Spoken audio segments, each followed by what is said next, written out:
क्षण कर्म चेतन बंधकारु, कर्म के अवसान का कह कर स्वरूप यथार्थ जग का, जो किया उपकार है उसके लिए जिन वाणी माँ को वंदना शत बार है, वंदना शत बार है, वंदना शत बार है।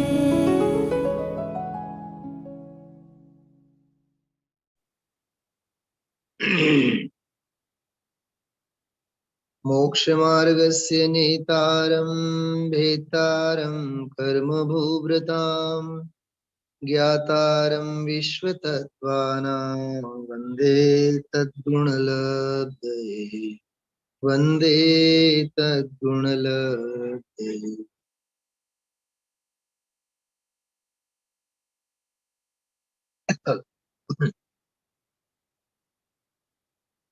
अपूर्व अवसर लियो क्यारे आवसे, अपूर्व अवसर लियो क्यारे आवसे, क्यारे थईशुं पायांतर निर्ग्रंथ जो, सर्व संबंधनो बंधन तीक्षण छेदीने,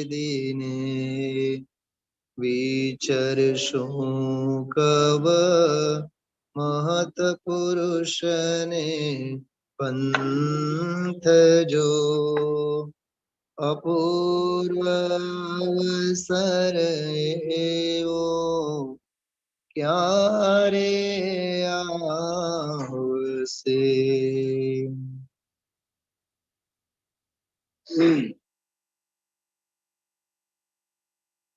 अपूर्व अवसर कृपाळुदेव श्रीमद राजनजीनी अपूर्व रचना अध्यात्म ने वैराग्य भावोथी सभर एवी रचना छे। કેટલીક બાબતોની નોંધ બહુ અગત્યથી હું લેવા માંગુ છું। છેલ્લી 15-20 મિનિટમાં પરમાત્મા પ્રકાશમાં આવેલ જે 85 અને 86 બેઉ ગાથાઓને આધારે કવિત્વ, ગમકત્વ, વાદિત્વ વગેરે જે 4 બોલો છે એ વ્યવહારે શાસ્ત્ર જ્ઞાન કરતા કરતા એ બધું થઈ જાય, પણ એ ખરેખર સાચો બોધ નથી। પરમાર્થે આત્મબોધ જ બોધ છે એમ કરીને 85મી ગાથામાં લોક વ્યવહારે માન અભિમાનના બધા ઠેકાણા એ બધા કવિપણું પણ પ્રગટ થઈ જાય, ગમકપણું પણ થાય, વાદિત્વે થાય અને વાગ્મિત્વ એટલે વક્તૃત્વ, આ 4 બધા અભ્યાસ કરતા કરતા શાસ્ત્રની ઓથે થઈ જાય, પણ આત્મજ્ઞપણું જ્યાં સુધી નથી ત્યાં સુધી બધું વ્યવહારે નકામું છે। એમ આગમ જ્ઞાન જો આત્મજ્ઞાન વિના છે તો એ વ્યર્થ જ નીવડે છે, નકામું જ નીવડે છે, એવી વાત આવી। પછીની ગાથામાં બહુ અદ્ભુત ચર્ચા, મને તો એવું લાગ્યું જાણે કે સત્તા સ્વરૂપ ગ્રંથ માટેની જ વાત હતી। સર્વજ્ઞ ભગવાન તીર્થંકર અરહંત સર્વજ્ઞ ભગવાન તીર્થ છે એમ, એ આખું તીર્થ સ્થાનનું આખું રૂપક આવ્યું આજે। એની પણ ચર્ચા છેલ્લી 10-15 મિનિટ માટે આપણે કરશું। એ વ્યવહારે બધા તીર્થ છે, ખરેખર પોતાનો આત્મ સ્વભાવ જ સાચો તીર્થ છે, તરવાનો ઉપાય છે। બહુ કલાક 2 કલાક મંથન કરવા જેવો આખો વિષય છે।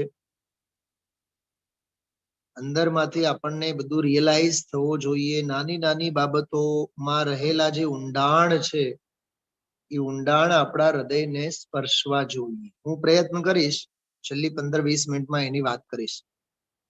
પણ આપ સૌને જે અપૂર્વ અવસરના સંદર્ભમાં છેલ્લા 4-5 દિવસથી હું એક વાત કરતો આવ્યો છું, નિયમસારમાં આવેલા 50 બોલો એની પણ વાત કરશો આપણે. કેવળ ઓલી પંક્તિ, સર્વ સંબંધનું બંધન તીક્ષ્ણ છેદીને, એના સંદર્ભમાં. બરાબર. સમયસારની જે 50 થી 55 ગાથાઓમાં જે 29 બોલો છે એ બધા અજીવના બોલો, દ્રવ્ય કર્મના બોલો, ભાવ કર્મના બોલો, વર્ણાદિ થી લઈને રાગાદિ ભાવો સુધી, વર્ણાદિ કહીને જડ પૂતગલના અને રાગાદિ કહીને ભાવ કર્મના, એમાં બધા ગુણસ્થાનો આવ્યા, માર્ગના સ્થાનો આવ્યા, બંધ સ્થાન, ઉદય સ્થાન, બધા કર્મની આખી ચર્ચા એમાં આવી ગઈ. કર્મનો બંધ બાધક છે તો કર્મનો ઉદય પણ બાધક છે. કર્મનો બંધ બાધક છે તો કર્મનો ઉદય પણ બાધક છે. અને કર્મ બંધના ઉદયમાં મળતા ફળ જે છે એ ફળ એ બધા બાધક છે. રાગાદી ભાવોની ઉત્પત્તિમાં જ નિમિત્તપણે છે બધા. એવી રીતે એ બધા 29 ભાવો એની સાથે મારા જોડાયેલા જે કાંઈ સંબંધો છે, મારા પારકા, જો મારા સંબંધો માનવા એ અજ્ઞાન છે તો પારકા સાથેના સંબંધો માનવા એ અજ્ઞાન જ છે ને. હા, જો હું એક પ્રશ્ન પૂછું છું, થોડીક ઊંડી વાત છે. ભરતને વૈરાગ્ય થયો, 6 ખંડને છોડીને હવે જાય છે, તો આ 6 ખંડ મારું નથી, ધરતી મારી નથી. તો શું ભરત બાહુબલીને એમ કહેતા ગયા કે હવે મારું નથી, હવેથી તારું છે? એમ મારું નથી એમ તો નથી જ, પણ કોઈનું પણ નથી.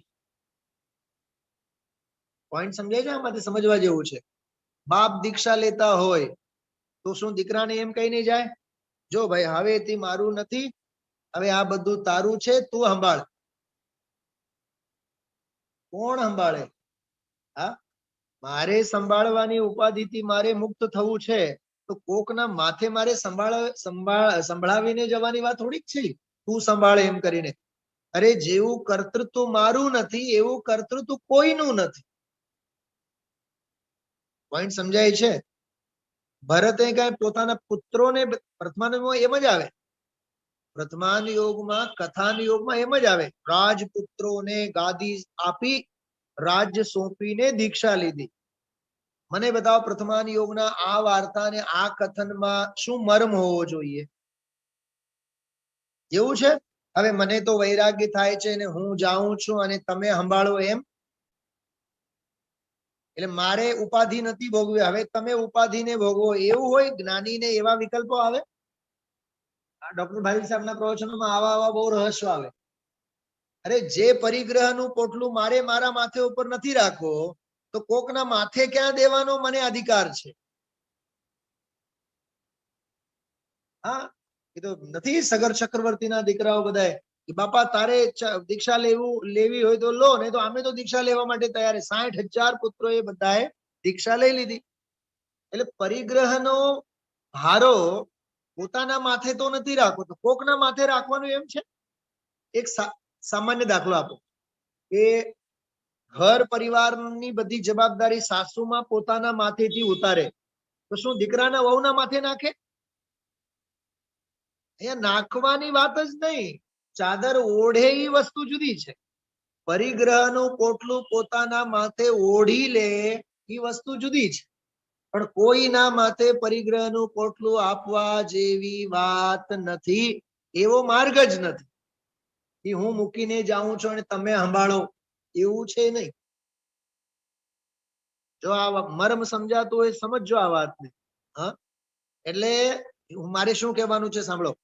અરે હું કરતા નથી, એ 29 ભાવોનો. હું કારયતા નથી અને અનુમોદિતા પણ નથી. મારે પોતાને કરવું નથી, કોઈથી કરાવવું નથી, અને કોઈ કરતો હોય તો એની મારે અનુમોદના પણ નથી કરી.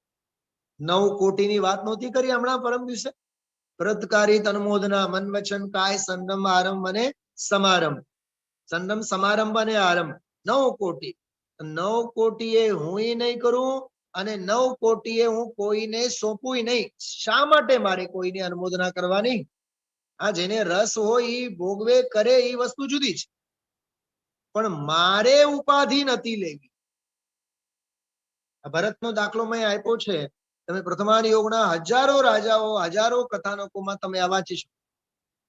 એટલે રાજપુત્રોને રાજગાદી સોંપીને પછી દીક્ષા લઈને ગયા, એ વાતમાં કઈ દમ નથી. સોંપવા બોપવાની વાત જ નથી ત્યાં. એ તો મૂકીને હાલી નીકળે છે. પછી જે લાયક હશે, સંભાળે, જેના ભાગ્યમાં હશે, જે ઉપાધિ લેવાનો દુર્ભાગ્ય જેના માથે હશે, એ સંભાળશે. એ કઈ ચાવી એને સોંપીને જવાનો સિસ્ટમ નથી.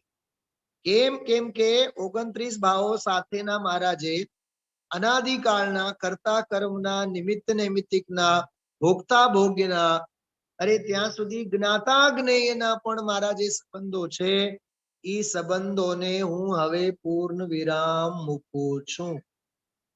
હા, નિશ્ચયેન જ્ઞાતા જ્ઞેય સંબંધ, જ્ઞેય જ્ઞાયક સંબંધો અપી નાસ્તિ.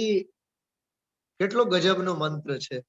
હા, પરમાર્થથી તો મારો જ્ઞેય જ્ઞાયક પણ સંબંધ નથી.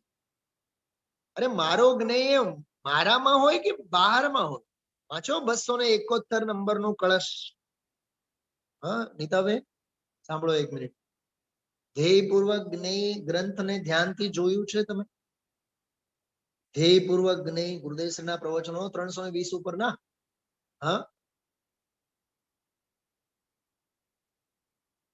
એ ધ્યેયપૂર્વક જ્ઞેયનું જે સંકલન છે ને, હું તો એમ સમજુ છું અત્યાર સુધીના બધા શાસ્ત્રોમાં સર્વોત્કૃષ્ટ સંકલન છે.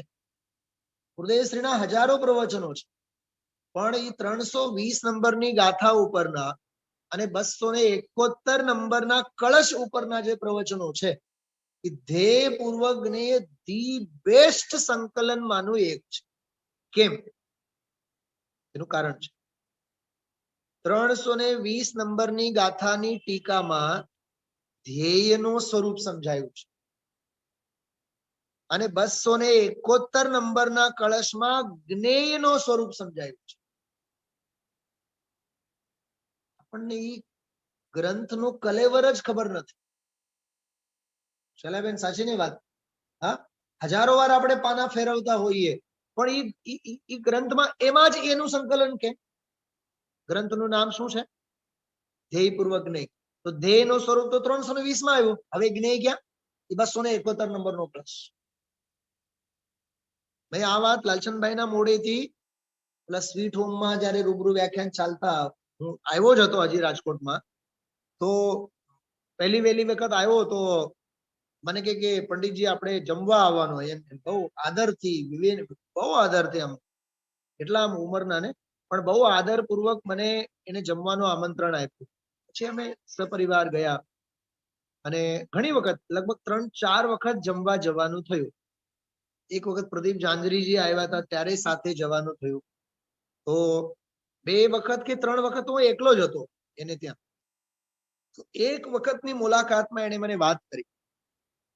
મને કહે કે ધ્યેયનું સ્વરૂપ અને જ્ઞેયનું સ્વરૂપ શું છે, એમ કરીને એને બધી વાત કરી. પછી સંકલન કરવાની વાત કરી ગુરુદેવશ્રીના પ્રવચન. અરે આપણે હજારો વાર ગ્રંથ ખોલીએ છીએ, હજારો વાર વાંચીએ છીએ, પણ એમાં 320 નંબરની ગાથામાં જે પ્રવચનો છે, 13-14 પ્રવચનો, એમાં ધ્યેયની જ વાત છે. ભગવાન આત્મા એ ધ્યેય, જેને પરમ તીર્થ કહેવાય આજના પ્રવચનની ભાષામાં. પરમાર્થે તીર્થ, નિશ્ચયે તીર્થ. તું ગિરનાર અને શિખરજી ગમે તેટલા તીર્થોમાં ફરી વળ, પણ આત્મજ્ઞાન નથી તો ઈ તીર્થ પણ તને વ્યવહારે પણ નિમિત્ત નથી થતા. ઈ વ્યવહારે તીર્થ પણ તને ત્યારે લાગુ પડે જ્યારે અંદરમાં અધ્યાત્મ આત્મ તીર્થની તને દ્રષ્ટિ થઈ હોય તો ઈ વ્યવહાર છે. બાકી તને વ્યવહારે નથી. હલો હલો હલો હલો આપણે તીર્થયાત્રા માટે જઈએ, હલો હલો હલો આપણે તીર્થયાત્રા માટે જઈએ, દર વર્ષે ઉપડે, દર 6 મહિને ઉપડે. શેનો તીર્થ ભાઈ? તને અંદર આત્માનો સ્વાદ તો છે નહીં, તત્વની દ્રષ્ટિ તો નથી, તો કયા તીર્થમાં તું ભમે છે? એ સત્તા સ્વરૂપની મેં વાત કરી ને, સર્વજ્ઞ ભગવાન રૂપી તીર્થ એમ કીધું ને, તો સર્વજ્ઞ ભગવાન સાક્ષાત તીર્થ છે, પણ ઈ એ વ્યવહારે. એનું બધું રૂપકનું જે છે ને, હું આજે રાત્રિના સ્વાધ્યાયમાં લઈશ. એ સર્વજ્ઞ રૂપી તીર્થ, સવારનો જ પ્રવચનનો અંશ, એ આખું રૂપક વિસ્તારથી લેશો. અત્યારે મારે આ બધા 50 બોલની વાત કરવી છે. તો 29 ભાવોમાં હું કૃત કારિત અનુમોદના સંરમ સમારંભ આરંભ અને મન વચન કાય 99 કોટીએ કરવાની જવાબદારી મારી નથી, કરાવવાની જવાબદારી મારી નથી, અને કોઈ કરે તો એની અનુમોદના પણ કરવાની જવાબદારી મારી નથી. આપણને યાદ હોવો જોઈએ. પરમાર્થ પ્રકાશમાં જ એક ગાથા આપણે વાંચી ગયા છીએ, વંદન, બરાબર, વંદન, નિંદન અને પ્રતિક્રમણ. આ 71 અને 70 અને 69 અને 68 આ 4 ગાથાઓમાં તમે જોજો, આ ભાગ બીજાના, એમાં એ 71 માં 70 માં એક જેવી ગાથા, બલકી 4 ગાથાઓ એક સરખી છે, એક એક શબ્દમાં જ ફેર છે. વંદન, નિંદન, નિંદનમાં ત્યાં અર્થ લીધું છે આત્મનિંદા. પહેલા ગાથામાં લીધી છે બીજાની નિંદા, દ્વેષ. વંદનમાં લીધું છે પુણ્યના પરિણામો, નિંદનમાં લીધું છે આત્મનિંદા, પોતાના દોષોને જોવો. અને પછી પ્રતિક્રમણ, તો કહે છે વંદન, નિંદન અને પ્રતિક્રમણ બધા આશ્રવના ભાવો છે, ભવના ભાવો છે. એટલે જ્ઞાની આ ત્રણેયમાંથી કોઈની પણ અનુમોદના પણ નથી કરતા. એમ તે દિવસે પણ મેં બહુ એનો બધો ઊંડો ભાવ અહીંયા ખોલીને મેં બતાવ્યો હતો. આપ સૌ વાંચજો.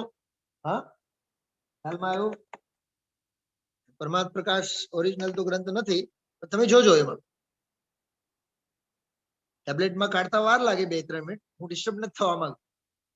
યાદ આવ્યું તો જોજો. 4 ગાથાઓ એક સરખી લાગશે તમને, પણ જ્ઞાની પાપને તો કરતા નથી, કરાવતા નથી, અનુમોદન કરતા નથી, પણ પુણ્યને પણ કરતા નથી, કરાવતા નથી અને અનુમોદના કરતા નથી. બોલો હવે શું કેવું? ધર્મનો સાચો ઉપદેશ તો જ્ઞાની જ આપે. હા, શાસ્ત્રોની રચના કોણ કરે? ભાવલિંગી સંત જ કરે ને, જ્ઞાની જ કરે ને. પણ ત્યાં કીધું કે નહીં, ઈ કરતા નથી. એનો અર્થ શું? યહ પરિણમતી સકર્તા, એ તો સહેજ ભાવે પરિણમે છે, માટે કરતા કહેવાય છે. પણ એ કર્તવ્ય ભાવનાથી કરે છે, કરતા બુદ્ધિથી કરતા નથી. કર્તવ્ય ભાવના ચારિત્રનો દોષ છે, અને કરતા બુદ્ધિ દર્શન મોહનીય મિથ્યાત્વ છે. શું કીધું? અત્યારે અહીંયા પંડિત સુનિલભાઈ શાસ્ત્રી સ્વાધ્યાય કરાવે છે. ઓકે, કર્તવ્ય ભાવનાથી કરાવે છે કે કરતા બુદ્ધિથી કરાવે છે? બોલો, મારે કેવી રીતે કરવું જોઈએ? બતાવો, તમે લોકો નિર્ણય કરીને બતાવો. કર્તવ્ય ભાવનાથી કે કરતા બુદ્ધિથી? બોલો વિકાસભાઈ, પ્રક્ષાલ કરો ને રોજ. કર્તવ્ય ભાવનાથી કે કરતા બુદ્ધિથી? બોલો બેન જોશનાબેન, બોલો. કર્તવ્ય ભાવના તો સત્પાત્રતા છે, કરતા બુદ્ધિ તો મહા અપાત્રતા છે. કરતા બુદ્ધિ નહીં. सुमेरचंद जी, हाँ कहाँ बैठे हो? सुनाई दे रही बात? कर्तव्य भावना से करना धर्म की सेवा, करता बुद्धि से नहीं करना. करता बुद्धि तो जहर है. છે ને ગજબની વાતો. સ્વાધ્યાય કરતા બુદ્ધિથી નહીં કરવો, કર્તવ્યની ભાવનાથી કરવો. દાન કરતા બુદ્ધિથી નહીં કરો, કર્તવ્યની ભાવનાથી કરો. સમજાય છે? તીર્થયાત્રા કર્તવ્ય બુદ્ધિથી નહીં કરો, કર્તવ્યની ભાવનાથી કરો. અરે ધર્મની આરાધના, ઉપાસના, સામાયિક જે કાંઈ પણ કર્તવ્યની ભાવનાથી, કરતા બુદ્ધિથી નહીં. વંદન, પ્રતિક્રમણ વગેરે કરતા નથી, એમ લખ્યું. કરતા નથી એટલે કરતા બુદ્ધિથી કરતા, તથા પરિણામોના સહજ જ્ઞાતા છે. બોલો, કોનો હું કરતા, કોનો હું કરાવનારો અને કોની અનુમોદના કરનારો, એટલી અંદરની હૃદયની શુદ્ધિ હોવી જોઈએ. એટલે 29 ભાવોમાં જે વાત આવી એવી જ વાત ઘણા બધા બોલ એમાંના છે.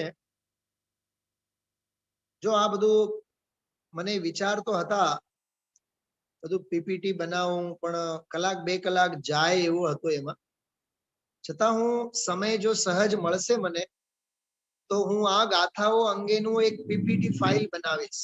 બરાબર, 10-12 બધા ફાઇલ બનશે. પછી કોક દિવસ આપણે એકાદ કલાકનો સ્વાધ્યાય લેશું આના ઉપર. બરાબર, બહુ નિરાત હશે અને સંપૂર્ણતયા સ્વસ્થતાથી આપણે લઈ શકાય. ત્યારે અત્યારે હું તમને કેવળ સંભળાવું છું, એટલે બોલીને બતાવું છું. થોડુંક વિઝ્યુઅલાઇઝેશન હોય ને પીડીએફ ફાઇલમાં તો તમને મજા આવે વધારે. તમારી જવાબદારી છે. હા, અને કેટલાય તો જે દૈનિક શ્રોતાઓ છે, જે રાત્રિના સ્વાધ્યાયમાં હોય છે, રેગ્યુલર આપણા સ્વાધ્યાયમાં રહેનારા, એ ખબર નહીં હવે સવારે સવારે બધા સ્વાધ્યાયમાં ગાયબ હોય છે. વિકાસભાઈ, ઘરે ગંગા આવે તોય આપણને સાંભળવાની હોશો નહીં, બહુ દુઃખ થાય છે આપણને. ઘણા ઘણા મિત્રો નથી હોતા, કોઈનું નામ નહીં લઉં. રાત્રે જે સ્વાધ્યાયમાં હોય છે એમાંના 5, 6, 7, 8 જણા નથી દેખાતા અત્યારે. નથી વિડીયો ફોર્મમાં, નથી ઓડિયો ફોર્મ. ચલો, મને એનો કોઈ રંજય નથી, એ તો જેનો ભાગ્ય હોય એને એ ખ્યાલમાં આવે. તમે લોકો એક બધા કામ કરો, વિકાસભાઈ, નૈનાબેન, તમે કાગળ પેન રાખજો સાથે. કદાચ ગ્રંથ હોય તો ઠીક છે, પણ કાગળ પેન રાખજો. તમને ગાથા વાઇઝ હું બોલ બતાવું છું અહીંયા. જેટલું લખાશે એટલા કેવળ લખજો. બરાબર, જો સૌથી પહેલી વાત, ગાથાઓની સંખ્યા લખજો. 39 થી 45 નંબરની ગાથા સુધી. શુદ્ધ ભાવ અધિકાર છે નિયમ સારમાં. જીવ અધિકાર પછીનો અધિકાર છે શુદ્ધ ભાવ અધિકાર.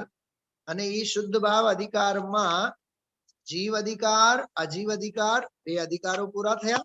અને તરત જ ત્રીજો જ અધિકાર છે શુદ્ધ ભાવ અધિકાર. શુદ્ધ ભાવ અધિકારની 38મી ગાથા તો બહુ પ્રસિદ્ધ છે. બરાબર, શું 38મી ગાથામાં કીધું કે જીવાદી બધા બહિર તત્વ છે, પરદ્રવ્ય છે અને હેય છે. આ બહુ જીવાદી બહિતચ્છમ ગાથા બહુ પ્રસિદ્ધ છે. તો 38મી ગાથા થઈ અને પછી 39મી ગાથાથી 45મી ગાથા સુધી 50 બોલ આવ્યા. અને 50 બોલો સંબંધી એક જ ધારા આમાં ચલાવી કે એના હું કરતા નથી, કારયતા નથી અને અનુમોદિતા નથી. એવી રીતે ચૈતન્ય વિલાસની ભાવના એમાં ભાવવામાં આવી છે. એટલે બધા સંબંધોથી હું અળગો, સર્વ સંબંધનું બંધન તીક્ષણ છેદીને, બસ એની ભાવના. બરોબર, હવે જોજો. સૌથી પહેલા 39મી ગાથા. હું મૂળ ગાથા નથી બોલતો અત્યારે, કેમ કે સમય પૂરું થશે. 39મી ગાથામાં 5 બોલ છે. કયા કયા 5 બોલ? સ્વભાવના સ્થાન તે હું નથી, કે તે મારા નથી. બરાબર, સૌથી પહેલો આ બોલ છે કે ત્રિકાલ નિરૂપાધિ સ્વરૂપસ્ય શુદ્ધ જીવાસ્તિકાયસ્ય ન ખલુ વિભાવ સ્વભાવ સ્થાનાની.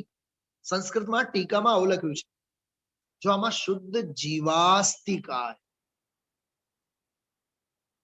આ નિયમ સાર છે ને, આમાં આસ્તિકાયને કેમ યાદ કરે છે? વિચારો. મેં નહોતું વિચાર્યું, પણ અત્યારે મને વિચાર આવે છે. બોલો બેન, શૈલાબેન બોલો. હા, કેમ કે અસ્તિકાયની વાત આવે ને ત્યારે પ્રદેશોની મુખ્યતાએ વાત હોય. બહુ પ્રદેશી દ્રવ્યને અસ્તિકાય કહેવામાં આવે. તો અહીંયા પંચાસ્તિકાય છે ને આખું, તો અહીંયા આસ્તિકાય કહીને, અસ્તિકાય વિશેષણ આપીને શુદ્ધ જીવાસ્તિકાય કહીને એમ કહેવા માંગે છે, આત્માના કોઈ ક્ષેત્રે, કોઈ પ્રદેશે, કોઈ પણ પ્રકારના આ 50 ભાવોમાંનો એકેય ભાવ નથી. प्रांजल प्रदेश प्रदेश में पीयूष निर्जर झर गया. या ક્ષેત્રની વિશુદ્ધિની વાત છે. બહુ અદ્ભુત વાત છે. હું મને જે ભાવ આવે છે ને, હું તમને કહી નથી શકતો એ 50 આસ્તિકાય કેમ કરીને કીધું છે. હા, જો આપણે ધોતી દુપટ્ટા પહેર્યા હોય, ધોતી દુપટ્ટા પહેર્યા હોય અને ભગવાનના પ્રક્ષાલ માટે જતા હોય, અને કોઈ એવી અશુદ્ધ વસ્તુને આમ સમજો આંગળાથી આમ અડક્યા આપણે, તો આંગળી જ અશુદ્ધ થઈ કે સંપૂર્ણ રીતે અશુદ્ધિ થઈ? બતાવો. કોઈ અપવિત્ર વસ્તુ આમ આંગળીથી અડાઈ ગઈ, બોલો શું કરવાનું? આંગળી કાપી નાખવાનું? શું કરવાનું? વિકાસભાઈ શું કરવાનું? વિકાસભાઈ બોલે છે ધોતી દુપટ્ટા બદલાવવાના, નહાવાના, હા, પરિશુદ્ધ થઈને આવવાનું, સર્વાંગ ને. એમ અહીંયા કહે છે, મારા એકેય પ્રદેશમાં, આત્માના એકેય પ્રદેશમાં આ 50 ભાવોમાંથી એકેય ભાવ નથી. એવી ક્ષેત્રીય શુદ્ધિ. ગજબ ગજબ છે ને. રાજકોટના રજે રજમાં ભારત છે કે પાકિસ્તાન છે? બતાવો. ભારત જ છે ને. ભારત સિવાય કાંઈ નથી. હા, એમ આત્માના પ્રદેશમાં આત્મા સિવાય કાંઈ નથી. પ્રદેશે પ્રદેશે આત્મા ધબકે, જ્ઞાન ધબકે. એટલે જ આત્માને તીર્થ કીધું. આત્માનો રજે રજ તરવાનો ઉપાય છે. આત્માની શ્રદ્ધા તીર્થ, આત્માનું જ્ઞાન તીર્થ, આત્માની રમણતા તીર્થ, આત્માનું સુખ તીર્થ, આત્માનું વીર્ય તીર્થ, આત્માનું અસ્તિત્વ, વસ્તુત્વ, દ્રવ્યત્વ, પ્રમેયત્વ, અગુરુ લઘુત્વ, બધું તીર્થ, બધું તીર્થ, બધું તીર્થ. ખ્યાલમાં આવ્યું? આમાં અસ્તિકા શબ્દનો પ્રયોગ કર્યો છે સંસ્કૃત. મને તો ખરેખર હું આપ સૌને કહું, જયપુરમાં મેં એક વખત સ્વાધ્યાય લીધો તો હમણાં આ કોરોનાના કાળમાં, બધા બોલોના સંસ્કૃતની વ્યાખ્યાઓ વાંચીને મેં કીધું હતું, અને એકો એક વ્યાખ્યા આત્મસાત કરવા જેવા છે, મોઢે કરવા જેવા છે, એવા અદ્ભુત છે. તો મૂળ ગાથામાં શબ્દ છે સ્વભાવ સ્થાન. મારી પાસે હિન્દીમાં છે, આપણે ગુજરાતીમાં નથી ગ્રંથ. અહીંયા હું તમને કહું, અરે વિભાવ સ્વભાવ હર્ષા હર્ષમાનાપમાન કે સ્થાન આત્મ में नहीं ये वचन है भगवान के. જો આ શાસ્ત્ર સ્વાધ્યાય પુસ્તકમાં અનુવાદ છે. હું કેમ કે આપ સૌ તો ગુજરાતી ગાથાઓથી બહુ પરિચિત છો, અને એનો અનુવાદ પણ બહુ આમ રસ પરિપાક થાય એવો નથી, એટલે આનો હું હિન્દીમાં વાંચું છું. જો શુદ્ધ ભાવ અધિકારમાં, જીવનેન સ્થાન સ્વભાવના. જો સ્વભાવના સ્થાન નથી, સ્વભાવના સ્થાન નથી એટલે ખરેખર અહીંયા સ્વભાવ એટલે દર્શન જ્ઞાન ચારિત્ર સ્વભાવની વાત નહીં, વિભાવના સ્થાનોને સ્વભાવના સ્થાન કીધું. બોલો, રાગ ભાવ આત્માનો વિભાવ ઈ સ્વભાવ છે. સ્વભાવ એટલે અનિત્ય તાદાત્મ્ય રૂપે થયેલો સંયોગી ભાવ. યાદ રાખજો, ટીકામાં લીધું છે વિભાવ સ્થાન, પણ એમાં મૂળમાં લીધું છે સ્વભાવ સ્થાન. મૂળ ગાથામાં સ્વભાવ સ્થાન લખ્યું છે. આચાર્ય કુંદ ને સમજવું કે પદ બ્રહ્મલધારી દેવની ટીકા સમજવી કે સુનિલભાઈ ને સાંભળવું? બોલો બેન જ્યોત્સનાબેન. આમાં એમ લખ્યું છે કે સ્વભાવના સ્થાન નથી, પણ સ્વભાવના સ્થાન નથી એનો અર્થ ખોલ્યા છે ટીકામાં વિભાવના સ્થાન. અને હકીકતમાં જુઓ, વિભાવ પણ સંતાન કોના છે? જીવના જ ને, એટલે એને સ્વભાવ કહેવામાં આવે. આ નિત્ય તાદાત્મ્ય રૂપે એક એક બોલમાં આવો મર્મ છે. જીવનેન સ્થાન સ્વભાવના. તો પહેલો બોલ સ્વભાવના સ્થાન નથી. કૌંસમાં લખજો વિભાવ. સ્વભાવ એટલે વિભાવ, મોહ રાગ દ્વેષાદિ પરિણામ. બીજો બોલ માન નથી. બોલો મારું માન થયું, મારું અપમાન થયું, મારું તો ઘણો સન્માન છે. હા, તમે રાત્રે સ્વાધ્યાયમાં હતા? કાલ રાત્રે સત્તા સ્વરૂપના સ્વાધ્યાયમાં હતા. એમાં 3 વાતો કરી હતી છેલ્લે આપણે. એક અનાદિનો વિભાવ, અને એક પુણ્ય પરિણામ રૂપ સદભાવ.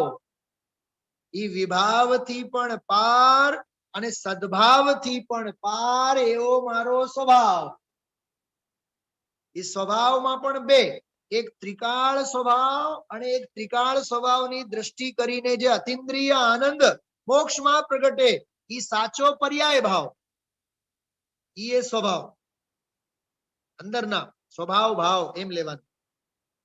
વિભાવ, સદભાવ અને સ્વભાવ, એમ 3 બોલ આવ્યા હતા ગઈકાલના સ્વાધ્યાયમાં છેલ્લે. ગ્રહિત મિથ્યાત્વને છોડીને દેવગુરુ ધર્મની આરાધનાના ક્ષેત્રે આવેલો જીવ સદભાવે વર્તે છે, એટલી વાત હતી.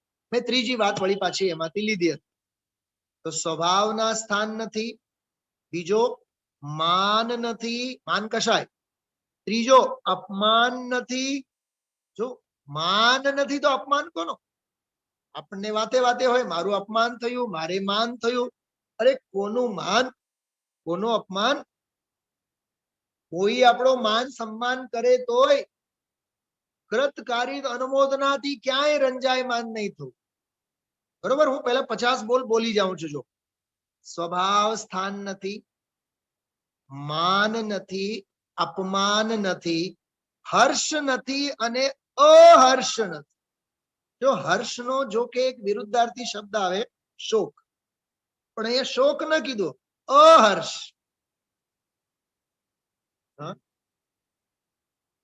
ગજબનું છે.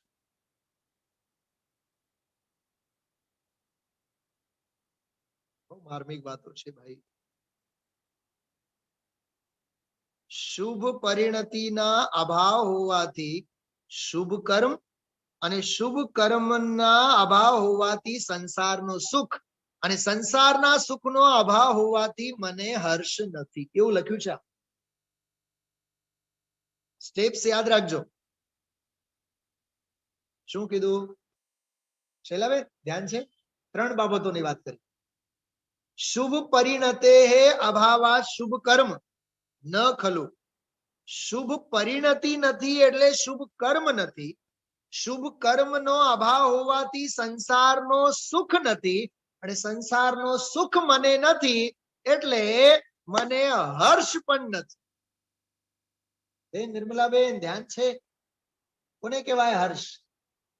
જેને શુભ પરિણતિ હોય એને શુભ કર્મ હોય, જેને શુભ કર્મ હોય એને શુભ કર્મના ઉદય સંસારનો સુખ હોય, અને જેને સંસારનો સુખ હોય એને હર્ષ હોય. અરે હું ભગવાન આત્મા, મને શુભ પરિણતિ નથી, શુભ કર્મ નથી, સંસારનું સુખ નથી, એટલે મને હર્ષ નથી. બોલો, હા, તમારા વેવાઈ કેવા? બહુ સુખી. શેના ખાક સુખી? હા, અમેરિકામાં દીકરી કેવી છે? બહુ જ સુખી. 10 ગાડી છે, 5 ફેક્ટરીઓ છે. શેના સુખી? હા, જેને શુભ પરિણતિ હોય એને શુભ કર્મ હોય, જેને શુભ કર્મ હોય એને સંસારનો સુખ હોય, અને જેને સંસારનો સુખ હોય એને હર્ષ હોય. આવું ઝીનું ઝીનું ઝીનું ઝીનું દરેકે દરેકમાં લીધું છે. એનાથી ઉલટું અહર્ષમાં અશુભ પરિણતિનો અભાવ હોવાથી અશુભ કર્મ નથી, અને અશુભ કર્મનો અભાવ હોવાથી દુઃખ નથી, અને દુઃખ અભાવા નચ અહર્ષ સ્થાનાની. દુઃખોનો અભાવ હોવાથી મને અહર્ષના પણ સ્થાન નથી.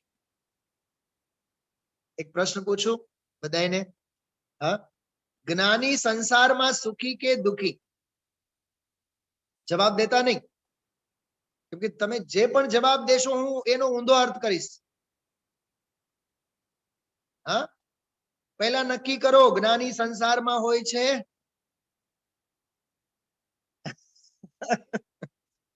જ્ઞાની પોતાના સ્વરૂપમાં હોય છે. હા, જ્ઞાનીને જ્ઞાનનો આનંદ છે, સંસારમાં જ નથી હોતા તો સંસારનો હર્ષ અને શોક શું? એ ભૂમિકા પ્રમાણે હોય, એ બધી ગૌણ બાબતો છે. એ તો અશેષ કર્મનો ભોગ છે અને ભોગવવો અવશેષ રે. તેથી એક જ દેહને ધારીને જાસો સ્વરૂપ સ્વદેશ રે. જ્ઞાનીને જ્ઞાન હોય, જ્ઞાનીને હર્ષ કે શોક હોય જ નહીં. એક એક બોલ હૃદયથી સાંભળવા જેવું છે. મારું ખરેખર મને અત્યારે શું વિચાર આવે છે, કહું, એક 8-10 દિવસ આ 50 બોલો ઉપર સ્વાધ્યાય થવો જોઈએ સળંગ. તો અપૂર્વ અવસર મૂકવું પડશે. હા, તત્વસાર મૂકવું પડશે. બહુ અદભુત છે ભાઈ. મેં તો તમને સેમ્પલ આપું છું. હા, તો 5 બોલ થયા. 39 નંબરના બોલમાં સ્વભાવના સ્થાન નથી, માનના સ્થાન નથી, અપમાનના સ્થાન નથી, હર્ષના નથી અને અહર્ષના સ્થાન નથી. 5 બોલ થયા.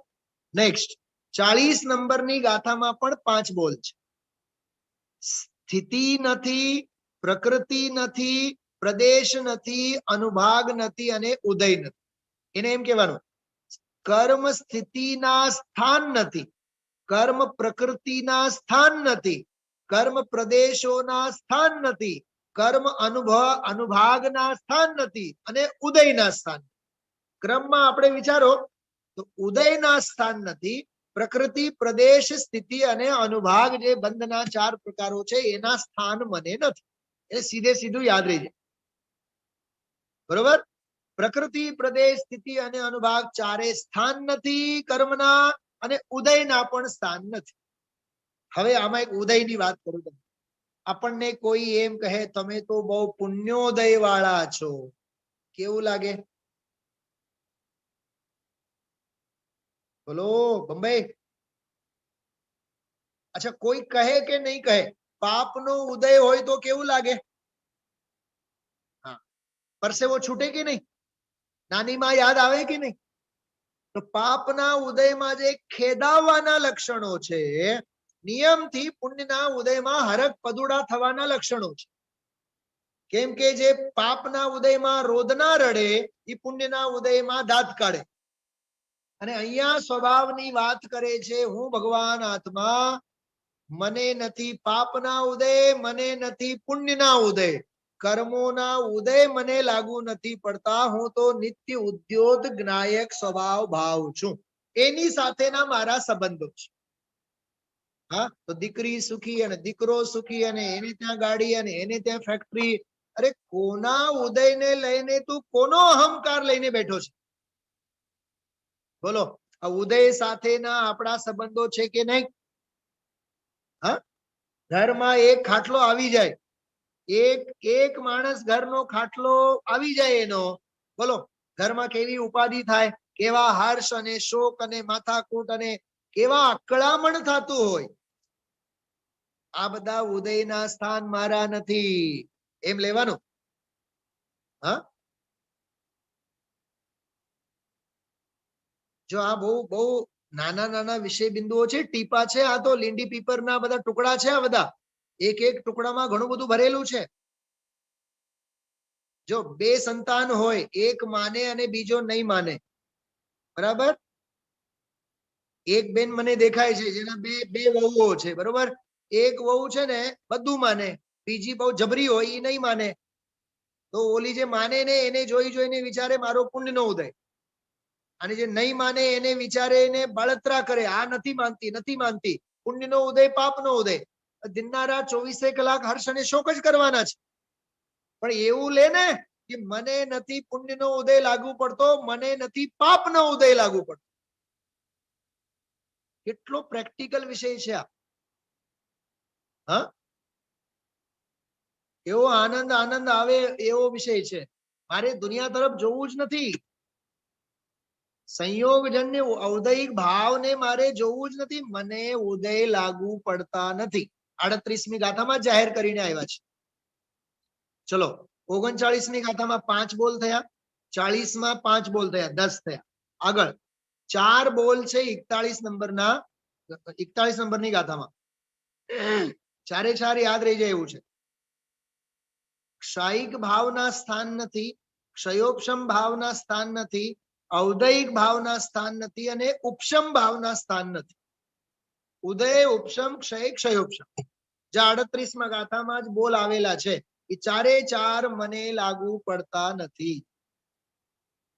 હવે એનો ભેદ જ્ઞાન કેવી રીતે કરવો? હા, અત્યારે આપણને જે જ્ઞાન છે કયું જ્ઞાન છે? ક્ષયોપશમ જ્ઞાન છે કે નહીં? હા, તો ક્ષયોપશમ જ્ઞાન ઓછો હોય કે વધુ હોય એનો ક્યાંય અભિમાન કરવા જેવું છે? હમણાં ગુરુદેવ શ્રીના પ્રવચનમાં બધી વાત નહોતી આવી 85 નંબરની ગાથામાં કે કોઈને શાસ્ત્ર જ્ઞાન ઓછું હોય તો ઘણું શાસ્ત્ર જ્ઞાન જેને છે એને એના પ્રત્યે દ્વેષ નહીં કરવો, અને જેને ઘણું શાસ્ત્ર જ્ઞાન છે એના પ્રત્યે જેને શાસ્ત્ર જ્ઞાન નથી એને દ્વેષ નહીં કરવો. આવ્યું કોને એમાં? હા, જ્ઞાન ઓછું છે તો ઓછું છે, જ્ઞાન જાજુ છે તો જાજુ છે, પણ છે તો ક્ષયોપશમ જ ને. અને આત્મા તો ક્ષયોપશમ જ્ઞાનથી પાર છે. આત્મા જ્ઞાનમય છે, ક્ષયોપશમ જ્ઞાનમય નથી.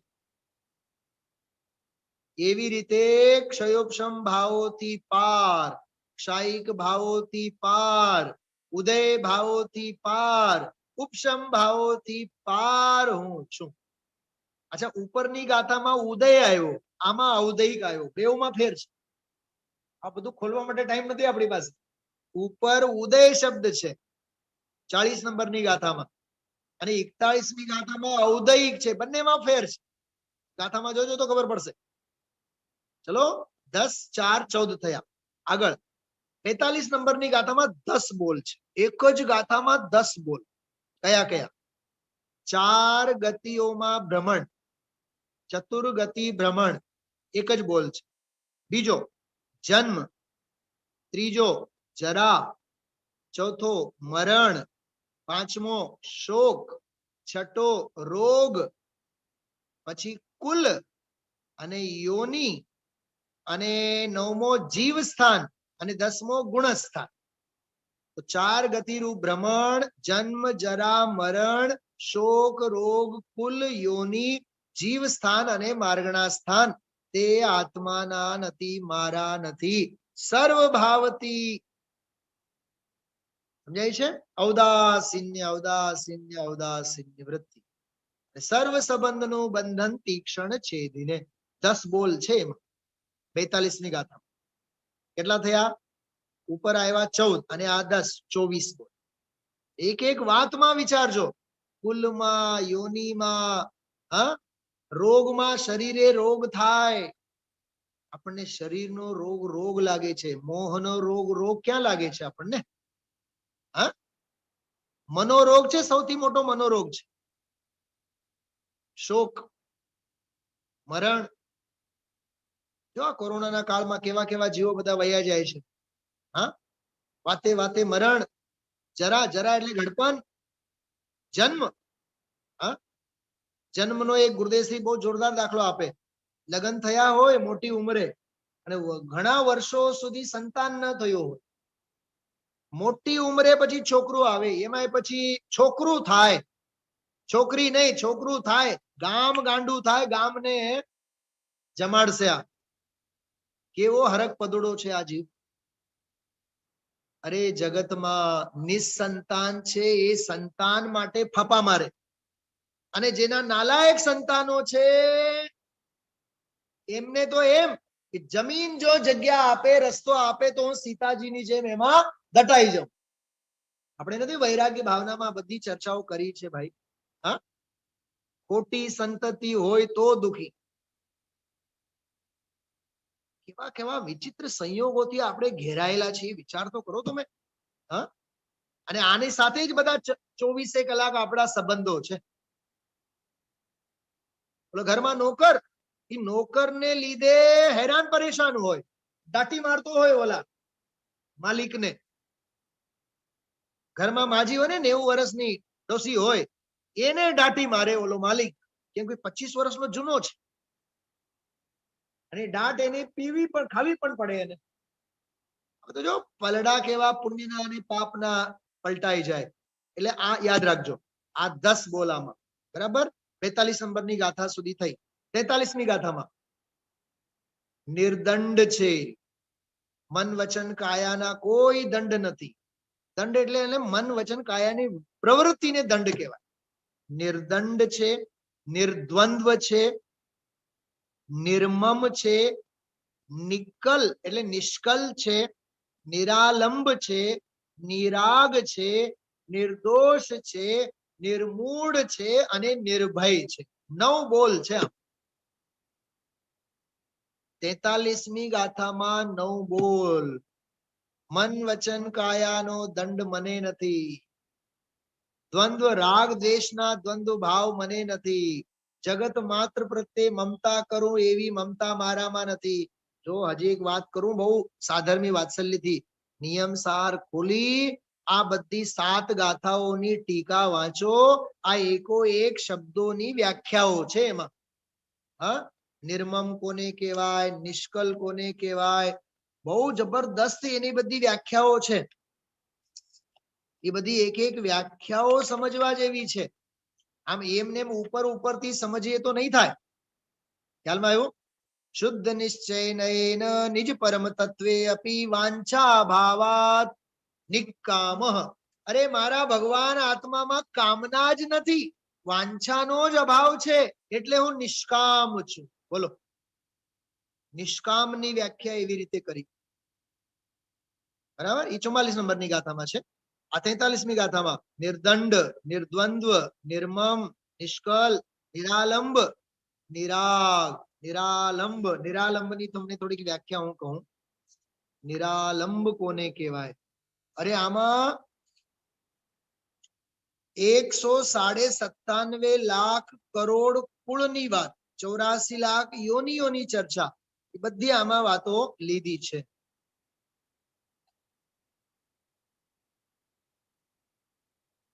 બહુ વિસ્તારથી બધું આમાં સમજાયું છે. બરાબર, જોજો તમે વાંચજો એમાંથી મૂળમાં. ગાથા 42મી ગાથા 43મી આમાં બધે લીધેલ છે.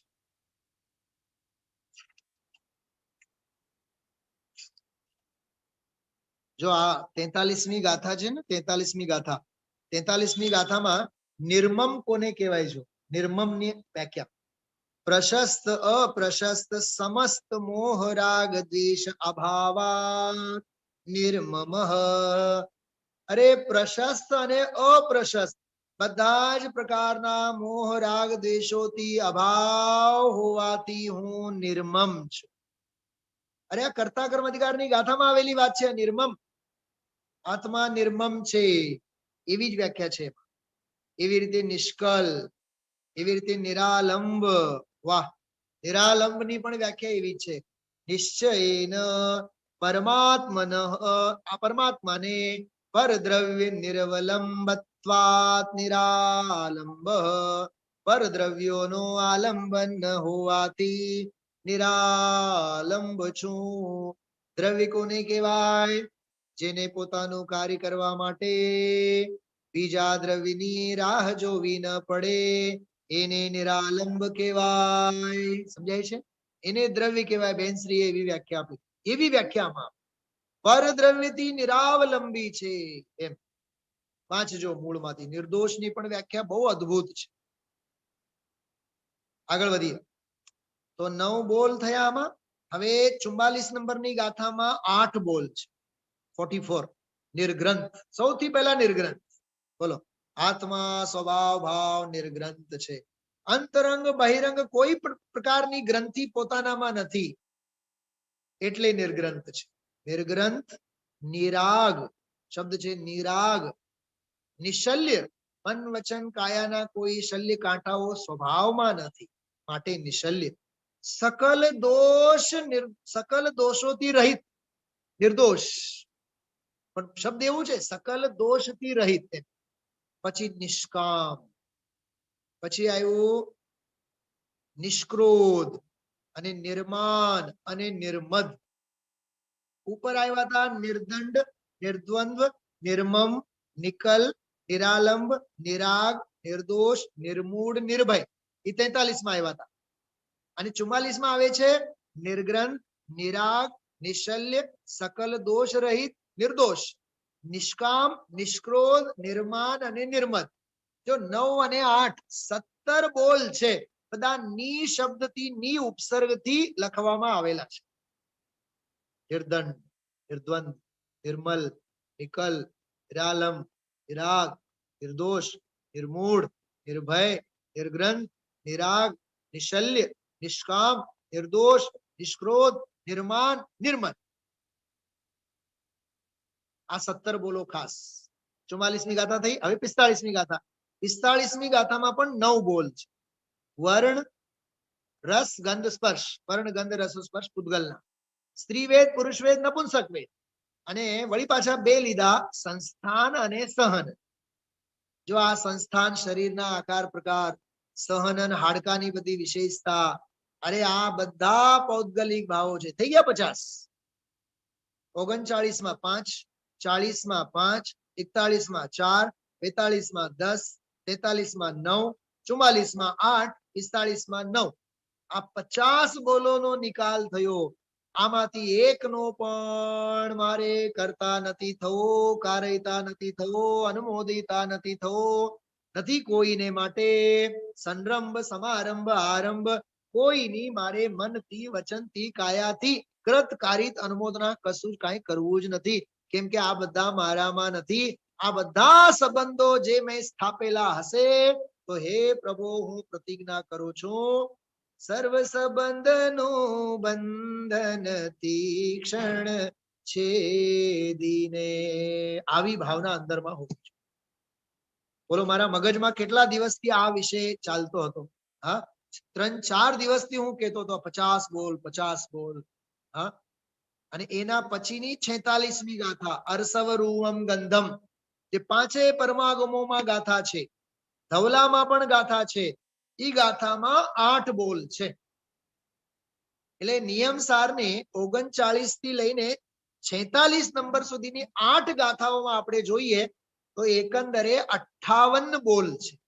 50 બોલોનો આખો એક ઝુમકો જુદો, પણ આ 8 બોલ વાળો જે 46મી ગાથામાં છે, અરસવરૂવમ ગંધમ, મૂળ ગાથા. અરસ છે, આત્મા અરૂપ છે, અગંધ છે, અવ્યક્ત છે, અશબ્દ છે, ચેતના ગુણ સહિત છે, અનિર્દિષ્ટ સંસ્થાન છે અને અલિંગ ગ્રહણ સ્વભાવી છે. એવી રીતે 8 બોલ છે. 50 અને 8 58. પર્વાધિરાજ 10 લક્ષણ પર્વના દિવસોમાં આ જો 7-8 ગાથા લેવામાં આવે ને, રોજ કલાક, 1.5 કલાકની ચર્ચા થાય, તો એ આનંદ આનંદ આનંદ આનંદ આવે અને સ્વભાવ ભાવની ઉર્ધ્વતા કેવી છે એનો ખ્યાલ આવે. એ તો હું માખણ કાઢી કાઢીને આપ સૌને આ કેવળ એક પ્રેરણાના સ્વરૂપે હું આપ સૌને આપું છું. એટલે આટલું સાંભળીને સંતુષ્ટ નહીં થાવ. નિયમસાર ખોલો, નિયમસારની ટીકામાં એકો એકની વ્યાખ્યા વાંચો, તો આનો મહિમા આવે. બાકી તો જો ભાઈ, સવારનો સ્વાધ્યાય ભાપ બનીને ઉડી જાય, સાંજનો સ્વાધ્યાય ભાપ બનીને ઉડી જાય, કહેનારા વક્તા કીધા કરે, ગુરુદેવ બોલ્યા કરે, પંડિતજી અહીંયા ફરમાવ્યા કરે, આપણે સાંભળવું હોય તો સાંભળીએ, યાદ રાખવું હોય તો રાખીએ, ને તો ભૂલાઈ જઈએ. આવા ગેર જવાબદાર આપણે મુમુક્ષુઓ ન થવા, બહુ અંદરમાં દત્ત ચિત્ત ધ્યાન આપીને આપણે એકો એક વાત અંગે વિચાર કરવા જોઈએ.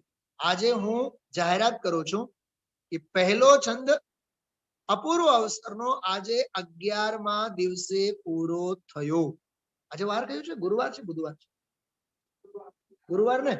તો 6, 7, 8, 9, 10 સ્વાધ્યાય થયા પહેલા બોલ ઉપર. શા માટે આટલો રાડો પાડી પાડીને, શા માટે આટલો વિસ્તારથી વાત કરી હશે? કેમ કે સંબંધો દુનિયાભરના જોડાયેલા છે ને આપણે. કેવળ બોલવાથી કઈ નહીં થાય કે સર્વ સંબંધનું બંધન તીક્ષણ છેદીને ખાતા પીતા ઉઠતા બેસતા રાત્રે સપનામાં કયા સંબંધો આવે છે વિચાર તો કરો. અરે આ પરમાત્મ પ્રકાશ કાર્ય તો આજે એમ કીધું, ભાઈ સાહેબ તું આગમ સાથે પણ હવે સંબંધો રાખમાં, તારે હવે બહારના ક્ષેત્રો સાથે પણ સંબંધ રાખમાં, તારો અંદર ભગવાન આત્મા તીર્થ છે એની સાથે પણ અભેદ ભાવે તું વર્તતો જા, તારો બેડો પાર થઈ જશે. આવો આ અદ્ભુત વિષય છે. બહુ જ ટૂંકમાં આ બધા બોલોની નોંધ મેં લીધી છે અને આ પહેલો છંદ આજે પૂરો થયો. બરાબર. હવે બીજા બોલથી આપણે કાલે સ્વાધ્યાય લેશું. બધા હાથ જોડીને પહેલો છંદનો એક વખત પાઠ લઈએ.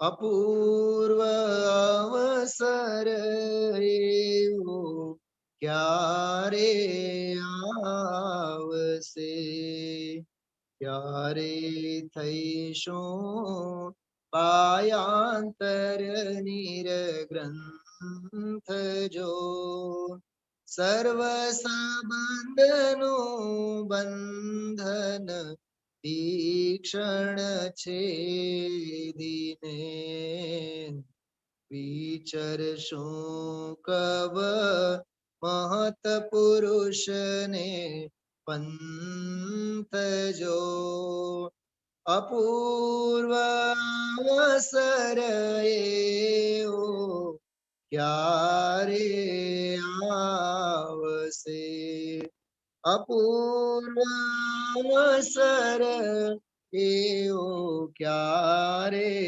આવશે.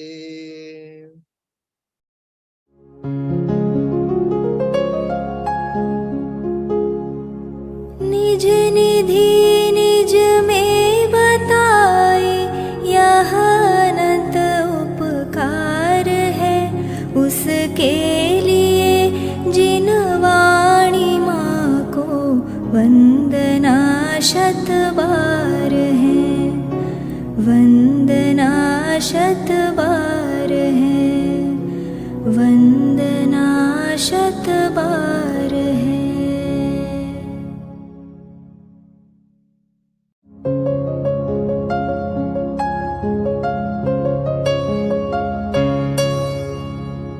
जिन वाणी भारती तो ही जपो दिन रैन, जो तेरी शरणा गहे सो पावे सुख चैन, जा वाणी के ज्ञान ते सूझे लोकालोक, सो वाणी मस्तक नवो सदा देत हो ढोक, सदा